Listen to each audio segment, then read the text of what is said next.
জাতীয় সংসদ নির্বাচনকে কেন্দ্র করে বগুড়ার নারী ভোটারদের মধ্যে রয়েছে নানান চাওয়া ও প্রত্যাশা। কোনো প্রার্থীর পক্ষে সেই প্রত্যাশা কতটা বাস্তবায়ন সম্ভব তা বিবেচনা করে এবার ভোট দিতে চান তারা। অনেক নারী মনে করেন বগুড়ার রাস্তাঘাট বেহাল, কর্মসংস্থানের সীমাবদ্ধতা এবং নিরাপত্তাহীনতা তাদের দৈনন্দিন জীবনে বড় সমস্যা। তবে সবার আগে তারা চান নিরাপদ ও স্বাভাবিক চলাচলের নিশ্চয়তা। এস এম আবু সাইদের প্রতিবেদন। বগুড়ার ১২টি উপজেলার ৭টি আসনের প্রায় ৪২ লাখ ভোটারের অর্ধেকই নারী। এই বৃহৎ ভোটার গোষ্ঠী চান তাদের জীবনের প্রতিটি ক্ষেত্রে নিরাপত্তা নিশ্চিত হোক।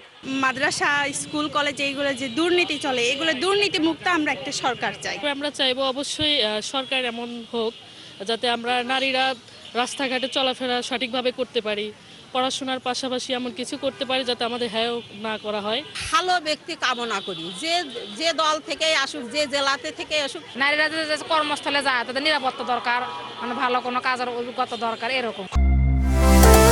জীবনে ডাকে আমি সারা দিই, আমি থামি না।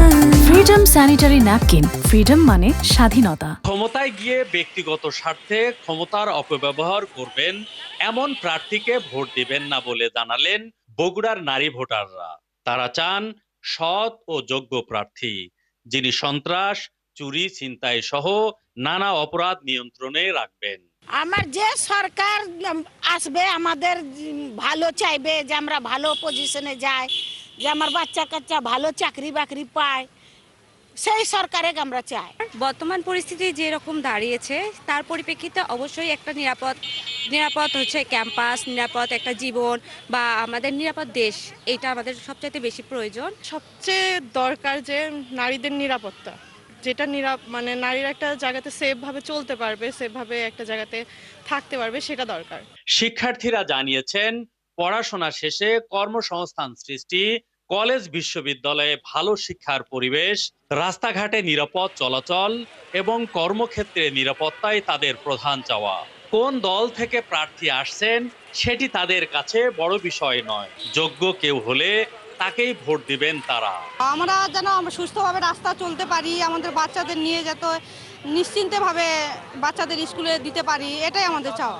আমরা চাই যে মধ্যবিত্ত নিম্ন শ্রেণীর লোকেরা যেন জিনিসপাতির দাম কমাতে পারে, আমরা যেন আমাদের আয়ের ভিতরে থাকতে পারি।